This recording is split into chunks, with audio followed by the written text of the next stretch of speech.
欢迎收看快乐故事会，精彩故事现在开始。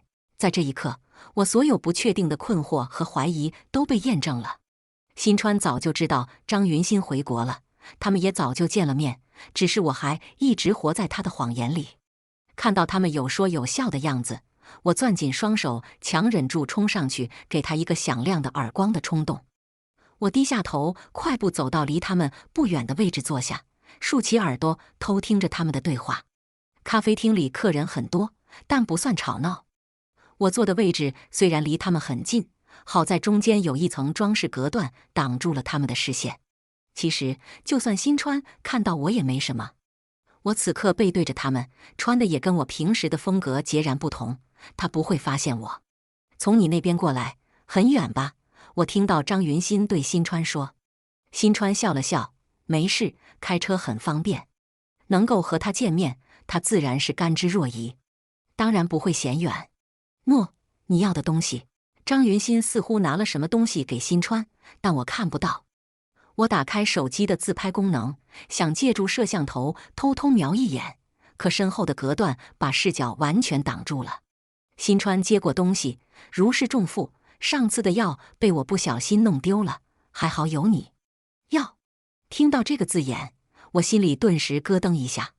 这个药很难弄到，你还是得收好，别再掉了。可能是那天晚上喝太多了，回去的路上落在出租车上了。对了，用药的剂量你千万要仔细点，万一出错就麻烦了。好，每天晚上1颗对吧？我兑在他喝的蜂蜜水里，应该没问题吧？听到这些话，我脑子里嗡嗡作响，胆战心惊。原来新川偷偷放在我水里的药是张云欣给他的，我最信任的枕边人，和他的白月光合谋，想毒死我。这些我以为只会出现在电影里的桥段，此刻竟然真真实实的发生了。而我在半小时前甚至还在努力的替他找借口，安慰自己这一切也许只是我自己的胡思乱想，祈祷新川会看在我们7年感情的份上，别对我这么绝情。晚上新川回家的时候，我正蜷在沙发上看电视，算是在看电视吧。至少我的视线始终落在电视屏幕上，虽然电影里演的什么我一个字都看不进去。新川在玄关换了鞋，拎着什么东西朝我走过来。我没看他，他以为我看电视看得专注，可我只是觉得他恶心。看我给你带了什么？新川把手里的东西放到我面前，保温包装袋上印着秦淮奶茶字样。你最喜欢喝的龙井青团。他一边介绍，一边用吸管帮我打开递过来，细心地隔着包装纸，没有碰到吸管口。但我没接，瞥了一眼。我现在不想喝，是不是肚子饿了？想吃什么？我去做饭。不饿。怪我回来晚了。他敏锐地察觉到了我的情绪。我尽量收敛了几分，勉强让自己的语气听起来和平时一样。没有啊，只是下午吃了点心，现在还没什么胃口。那就等你饿了再说，冰箱里什么菜都有。新川向来都是这样，从不会让冰箱空着。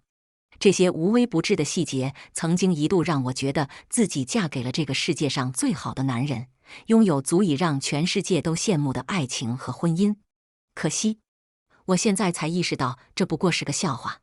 他的体贴和细心，只是因为他本来如此，跟我无关。我的视线再次落在那杯奶茶上。新川没有弄错我的喜好，那确实是我最喜欢的口味。但此时此刻，这杯奶茶却不断地在提醒我另一件事。这间奶茶店就开在妈妈住的疗养院附近。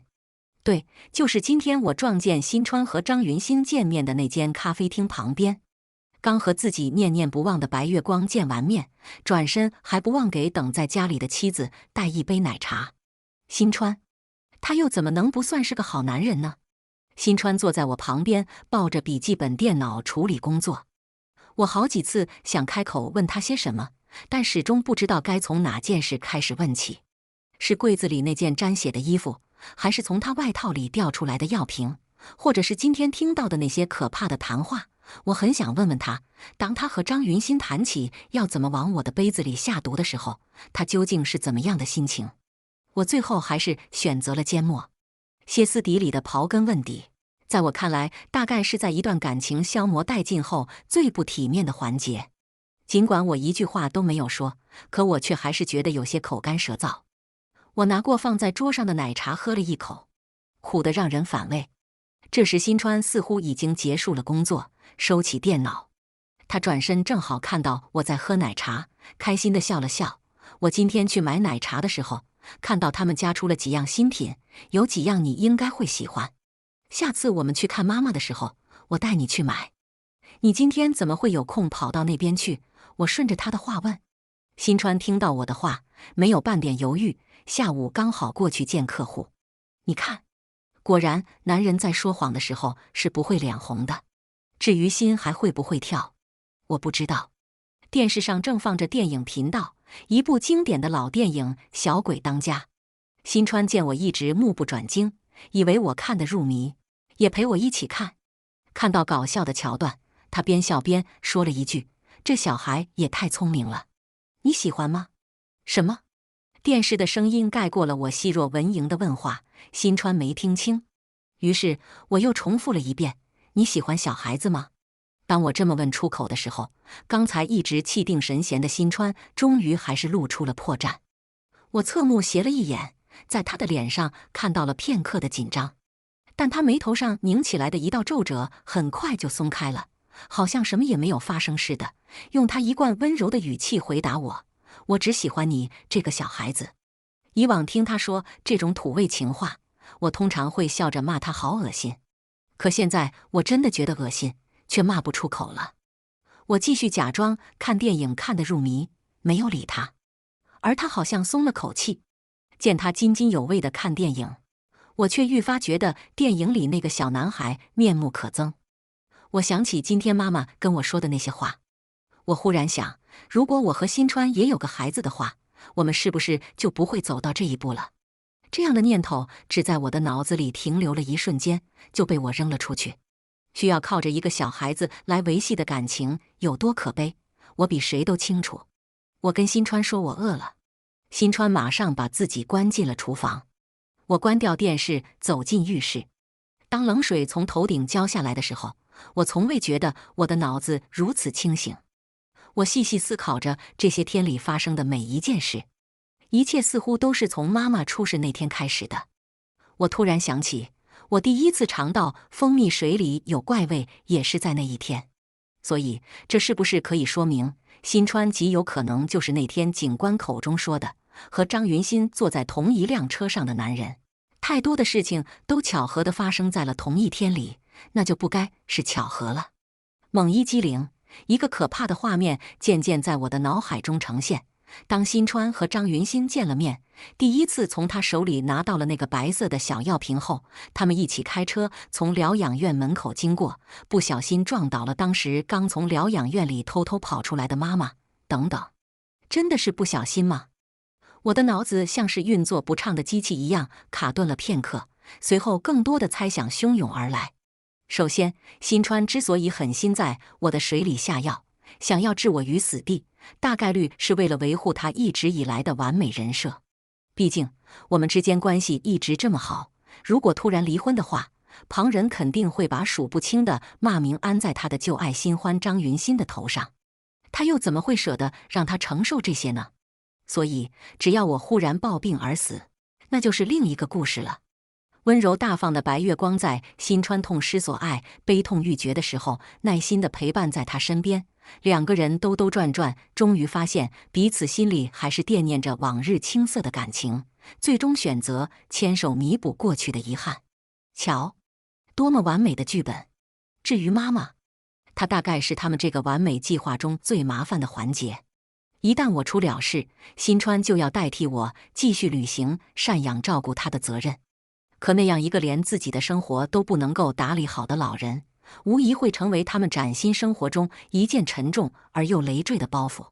想了想，连我自己有时候都会因为妈妈那些冗长啰嗦的念叨而感到厌烦，何况是和她无亲无故的人。说不定新川他也早就已经迫不及待地想要甩掉这包袱了吧。越来越多乱七八糟的思绪渐渐织成一个巨大的茧，将我困在里面，透不过气。不争气的眼泪从眼眶里掉下来的时候还是热的，但下一秒就混在冷水里失去了温度。当哗啦啦的水声在耳边戛然而止的那一刻，我做出了一个决定。新川，你想和张云欣重修旧好，可以；要拿我7年的感情和青春给你们当陪衬，也可以。可惜我还没有那么大度，大度到连我和妈妈的2条命都甘愿随给你俩当贺礼。我做了一个巧克力蛋糕，是为新川做的。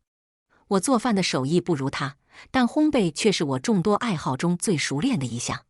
新川以前还常跟我说，如果哪天我不想画画了，他就帮我开一间蛋糕店，凭我的手艺，生意一定会十分红火。那时我有些心动，但还是拒绝了这个不切实际的想法。我喜欢空气里飘散的黄油醇香和焦糖甜腻的味道，有时这样的味道能让人感觉到安心和幸福。可喜欢的东西点到为止就好了，要是让我每天都生活在那种甜腻腻的气味里，我大概也是很快就会厌烦的。物极必反，我小心翼翼地打开白色小药瓶，将里面那些被水浸过的药片全部倒了出来，仔细碾成粉末。白色的药粉和白色的糖霜混在一起，再谨慎的人也看不出它们的区别。新川最喜欢吃巧克力，而巧克力的苦味正好可以恰到好处地掩饰掉药粉的味道。新川大部分的事情都做得比我好，但在下药这件事情上，我觉得我似乎比他更有天赋。我用精心挑选的盒子把巧克力蛋糕妥善装好，然后带着蛋糕出了门。在人来人往的商场，一间排着长队的蛋糕店门口，我等来了我从网上叫的同城跑腿小哥。您好，张云欣小姐是吧？是我，我点头微笑。我请跑腿小哥帮我把蛋糕送到新川的公司，一再嘱咐他，这个蛋糕是我排了很久的队才买到的，请他路上务必小心一些。放心吧，张小姐。跑腿小哥咧嘴一笑，仔细地将蛋糕盒子放进电动车后面的大箱子里，然后骑车从我的视线中消失。我挂在嘴边的笑容渐渐凝固，紧握起来的手心里早已攥了一把冷汗。我想，收到他送到礼物，新川应该会很高兴吧。我很好奇，他拿到蛋糕时会是什么样的表情。眼看约定的时间快到了，我走进商场里的一间餐厅，靠窗边的最后一张桌子，我一眼就看到了张云欣。她今天穿了一条浅色裙子，波浪一样的卷发优雅地垂在肩上。阳光从旁边的落地窗头进来，温柔地洒在她身上，为她周身镀上一层金黄色的光晕。一瞬间，我有些恍惚，我好像忽然可以理解新川了。如果我是个男人的话，我一定也会爱上他吧。我没有直接朝他走过去，而是先拿出手机打通他的电话。很快，我看到他转过头看向我，笑着朝我招了招手。张云欣，我走到他面前，故作惊讶。他见了我倒是没有太意外。江安，好久不见。是啊，好久不见。你什么时候回国的？前几天刚回来。以后打算在国内发展？不是的，我这次回来只是受人之托，办点事情，应该不会待太久。这样啊。聊到这里，气氛似乎陷入了僵局。我和张云欣在大学的时候本来就不太熟，能聊的话题也不多。安静了几秒，我先开口打破尴尬的沉默。我给你打电话本来是为了我妈妈的事，真没想到会是你。我刚回国，对国内的交通还不太熟悉。阿姨的事情，我实在是很抱歉。我当然没有怪你的意思。你已经主动负责了医院的费用，还替我妈妈请了护工，我知道你不是那种逃避责任的人。再说了，这件事本来也是我妈妈横穿马路的过错在先，是我应该向你道歉才对。害阿姨受了伤，那些费用问题都是我应该的。张云欣似乎听出我话里有话，所以你今天约我见面是为了……我听我妈说，事发时你车上还有一个戴口罩的男人。提起这件事，我假装喝水，却暗中观察着张云欣的反应。不等我开口问，张云欣就主动说道：“是的，那是我男朋友。”听到男朋友这个称呼，我不自觉地皱了皱眉头。是吗？我还以为你早就结婚了。让你见笑了。之前我确实有过一段失败的婚姻。张云新笑了笑，说起这些事情，他似乎并没有太介意，那已经是好几年前的事了。那你现在的男朋友是跟你一起从国外回来的吗？我顺势问。不是，他是本地人，一直在国内工作。你们是异国恋？其实我也是回国后的这几天才决定要跟他在一起的。张云新并不避讳提起他的感情问题，说起来，我和他以前也交往过一段时间，当时觉得不太合适，所以就分开了。可能那时候还比较年轻，并不清楚自己要的是什么。现在想想，还是想跟他再试一试。哦，那挺好的。张云新的这番话落在我耳朵里，简直就差直接把新川的身份证号报出来了。本地人，一直在国内工作，年轻的时候就有过一段感情，这几个标签无一不是精准地定位了新川。我不知道张云新在我面前主动说起这些，究竟是不是想要向我炫耀什么，又或者只是无心之语。但他这番话的确成功地激怒了我。我不得不再三克制住自己想要把面前这杯水泼在他脸上的冲动。这时，我手机响了。我拿起手机放到耳边，说了几句话后，紧紧皱起眉头，把手机拿下来看了看。真是的，出门前忘记充电了。我对着张云新晃了晃手机，让他看到我怎么也按不亮的手机屏幕。不好意思，能请你把手机借给我用一下吗？我想回个电话。是工作上的事，挺着急的。当然没问题。张云新大方地把手机递给我。我假装打电话，起身朝一旁走开。我站在一根高大的柱子背后，利用这柱子挡住张云新的视线，确保他能够看到我在这里，却又看不到我用他的手机在做什么。显然，我借用他的手机当然不是为了打电话，而我刚才也没有真的接到谁的电话。手机会响，是因为我提前设定的闹钟。我算准时间，新川现在应该已经拿到我寄过去的巧克力蛋糕了。按照新川的性格，不出意外的话，他会在蛋糕到手后马上发消息给张云新。但现在我还不能让张云新看到他的消息，至少也要先让新川安安心心的把那个蛋糕吃完。张云新的手机在我手上震了震，弹出来的消息框果然写着新川2个字。我迫不及待地点进去，想看看新川会对他说什么肉麻的情话。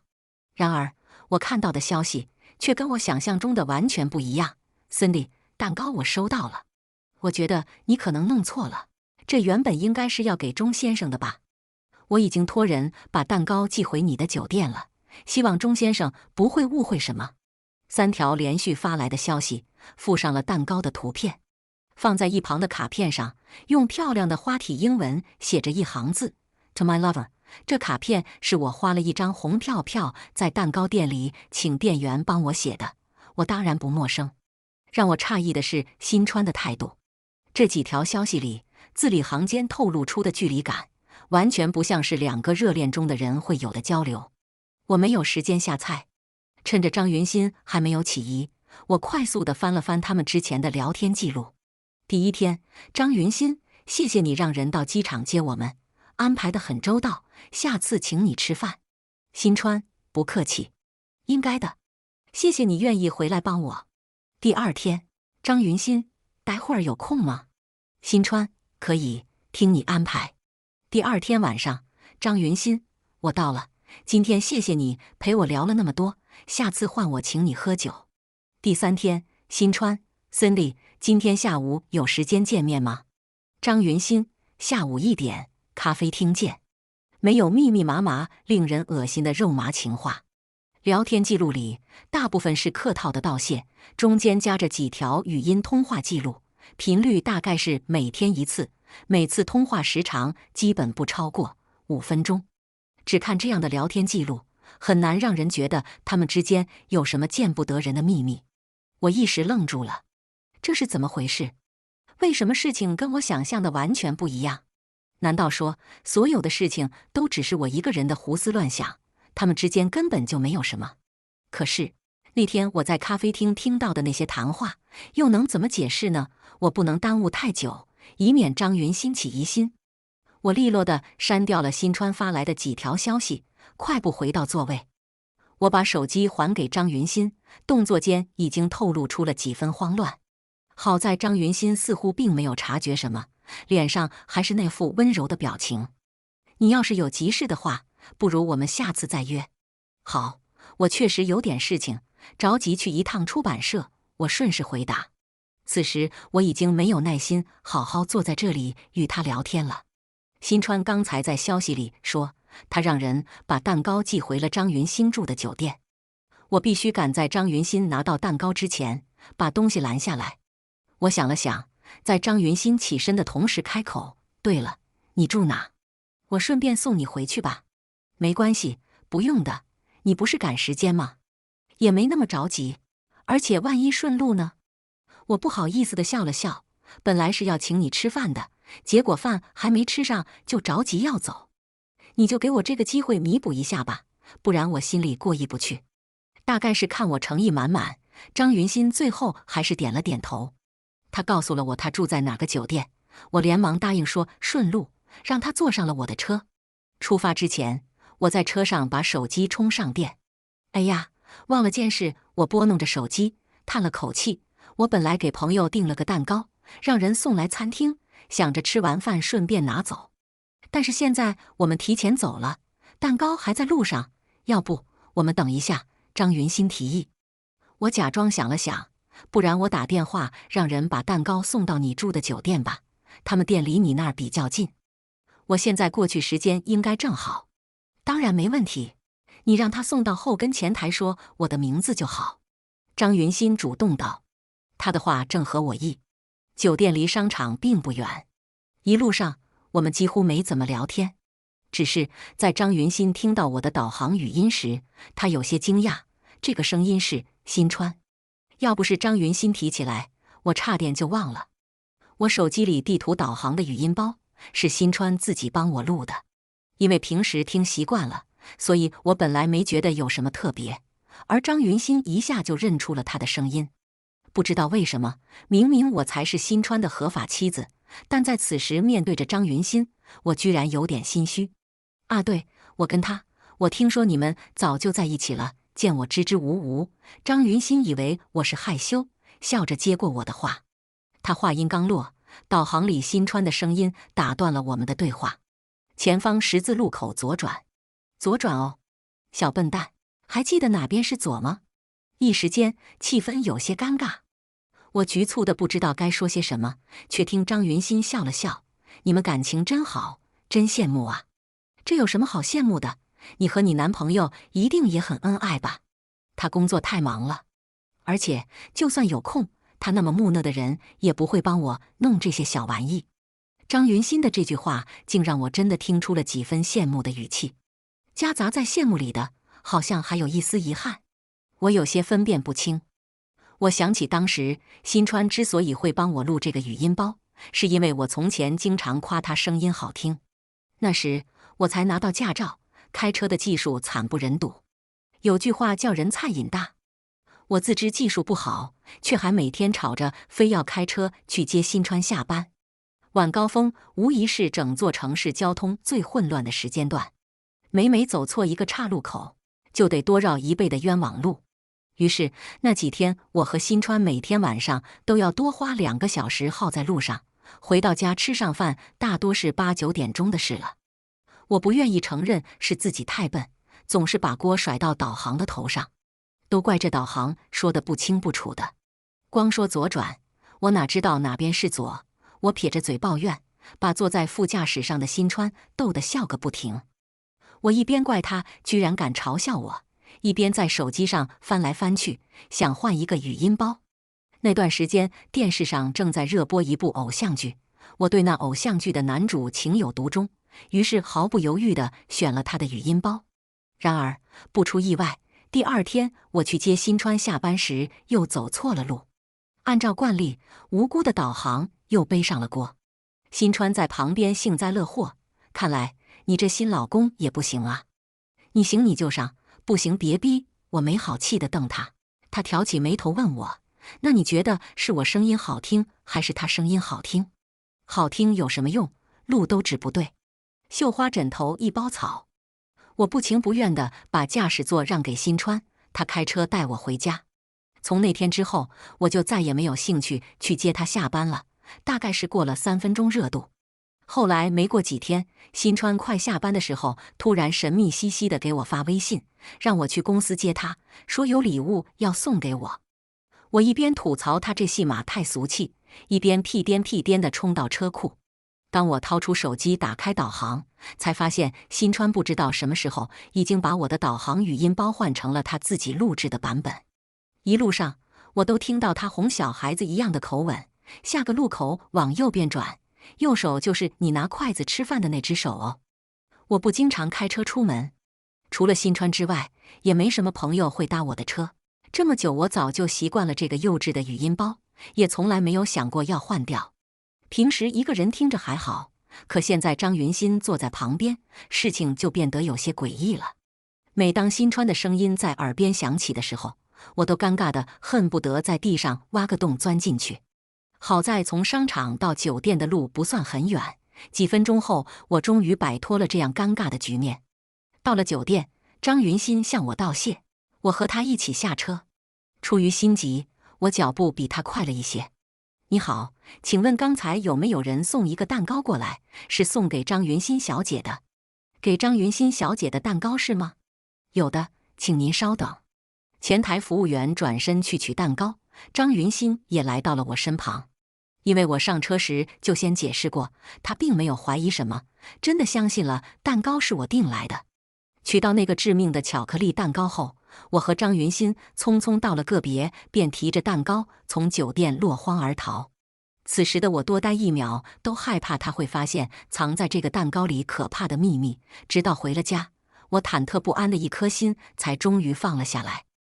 我1秒钟都不敢休息，马上把蛋糕销毁后拿到楼下垃圾房扔掉。做完这些，我松了一口气。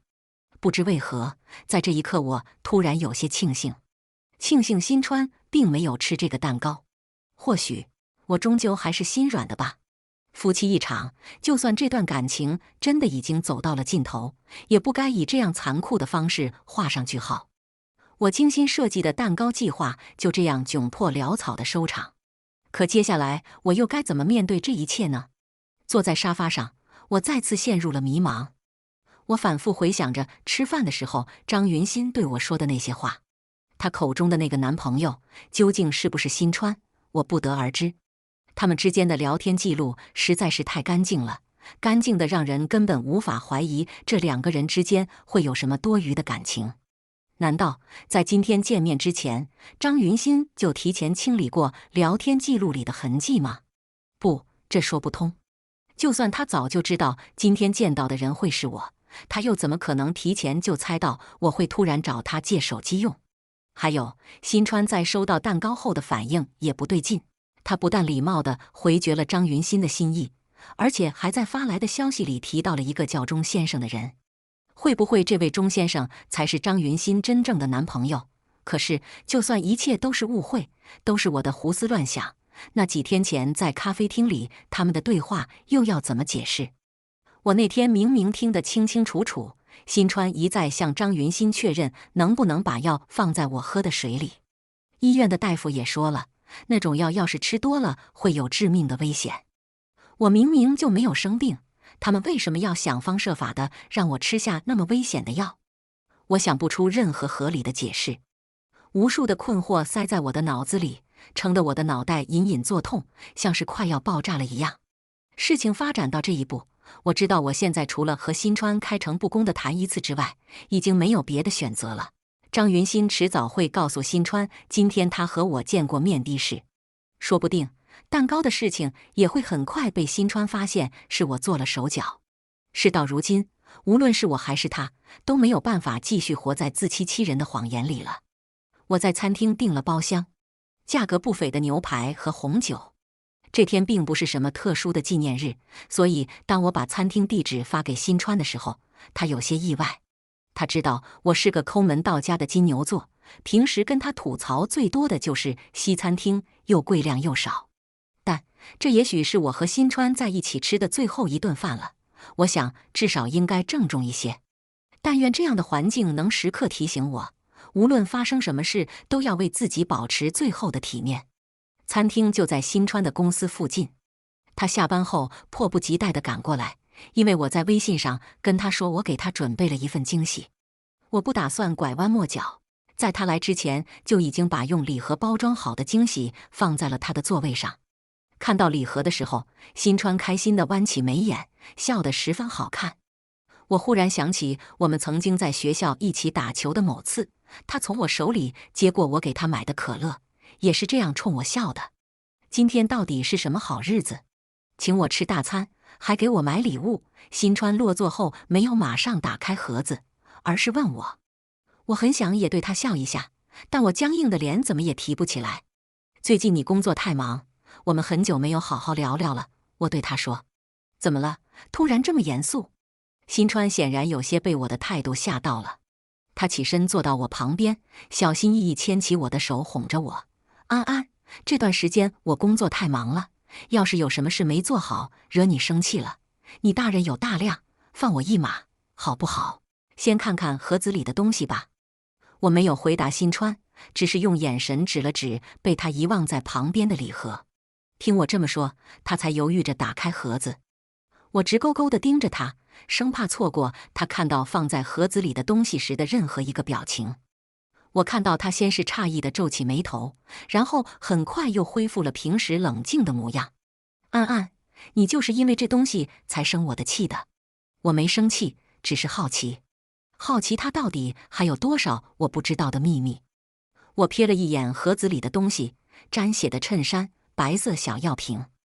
我以为新川看到他们的时候会措手不及，露出慌乱的破绽，但他没有。他镇定得像是早就知道我今天约他的目的，并且已经准备好了答案。这衣服你从哪找出来的？是不是被吓到了？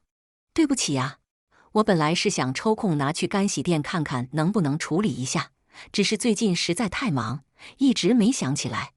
新川的语气轻描淡写，似乎根本不觉得这是一件多么严重的事。他话里避重就轻，我只得追问：你不打算告诉我衣服上的血是怎么回事吗？小笨蛋，你又想到哪去了？听到我的话，新川竟一副忍俊不禁的笑意。这是我上次出差的时候穿的衣服，那次不小心受了伤，本来怕你担心不想告诉你的，结果回来还是被你发现了，你忘了吗？你出差的时候。我循着新川的话回想，上个月他的确去林氏出差，回来的时候，我发现他手臂上有一道还没完全长好的新疤。新川当时跟我解释说，是帮忙搬东西的时候不小心被划伤了。我一面埋怨他为什么打电话时没告诉我，一面翻箱倒柜给他找祛疤膏。可即便是想起了这件事，我心里仍然对新川的话半信半疑。我从不记得他有这件衬衫，而且衬衫上大片大片的血迹实在是太吓人了。新川似乎看出了我的疑虑，主动把盒子里带血的衬衫拿出来，翻了一下递到我面前。你看，当时被划烂的口子还在这呢。我抬眼一看，新川指着的地方确实有一道被划开的口子，就在袖子的位置，和新川手臂上的伤口完全对得上，但看着不长。之前我从家里找到这件衬衫时，因为实在害怕，所以根本没敢仔细翻看，也没留意到还有这个破口。可是我还是没办法相信新川的话，这衣服都成这样了，你还留着不扔？你不是天天跟我说过日子要精打细算？新川眉眼一弯，语气像个求表扬的小孩子。我看这破洞也不大，补补就好了。虽然弄脏了，但洗洗也许还能穿吗？是吗？从新川的解释里，我找不到任何可以反驳的机会。但他这些看似条理清晰的解释，在我这里却是漏洞百出。这些年，我和新川朝夕相处，有时候我甚至觉得我比他自己还更了解他。像他这样一个因为衣服上沾了个小油点，就必须马上买一件新的来换掉的洁癖者，又怎么可能受得了再穿一件曾沾满了血迹还破了洞的衬衫？我知道他又骗了我。尽管我已经猜到新川在衬衫的事情上说了谎，但我并没有立刻拆穿他。我把衬衫放到一边，又指了指盒子里剩下的一样东西，那个已经空了的白色小药瓶。那这个又是什么东西？这样我还找了好几天，原来是被你收起来了。新川刚才好像并没有看清这个被衬衫压住的药瓶，经我提醒，他才从盒子里拿起药瓶看了看，神情如释重负。可当他发现药瓶已经空了时，他又紧张地皱了一下眉头。安安，这里面的药去哪了？被我吃了，我故意这么说。听到这话，方才还和颜悦色的人突然脸色凝重起来。安安，你别胡闹，你好好跟我说，药到底去哪了？你为什么这么紧张？我冷漠地看着他，你弄来这药，难道不是本来就要给我吃的吗？安安，你……新川欲言又止，僵硬的脸色出卖了他此时慌张的心绪。我淡定地碰了碰手边的水杯，你把药放在我喝的水里，就以为我尝不出来了？安安，你一定是误会我了。也许是因为我的语气或某一瞬的神情，新川敏感地察觉到了我的那些心思。他又看了看旁边那件沾血的衬衫，这才终于意识到我今天摆这么大的阵仗是为了什么。你听我说，事情没有你想的那么复杂。我现在这不是正在听你解释吗？这是助眠的药。你说你最近总是睡不好，所以我才买来给你。我知道你不喜欢吃药，所以没有跟你说，就擅作主张加在你喝的水里了。新川这么解释道。我反问，那我刚才说药被我吃了的时候，你紧张什么？是药3分毒，你都不知道这药的剂量就随便乱吃，我怎么可能不担心？新川眉头紧锁。安安，你生我的气我理解，但你先好好跟我说，药你真的吃了吗？看着新川一脸担心，我只觉得他太虚伪。如果我真的吃了那些药，现在还怎么可能好端端地坐在这里质问他？他应该比谁都清楚这一点，却还要装出这一副关心我的模样。我心里堵得发慌，别过头端起红酒抿了一口，索然无味。没有，药被我不小心扔在洗衣机里搅了，里面的东西都融了，我倒掉了。我不想再继续这场毫无意义的互相试探了，打算直接把话说开。说完这句话时，我看到新川绷紧的神情松懈了一些，像是终于放下心来了。演得真像啊，我心想。我没有给他继续展示演技的机会，话锋一转，我今天和张云欣见过面了。精彩故事下期更精彩，感谢收看。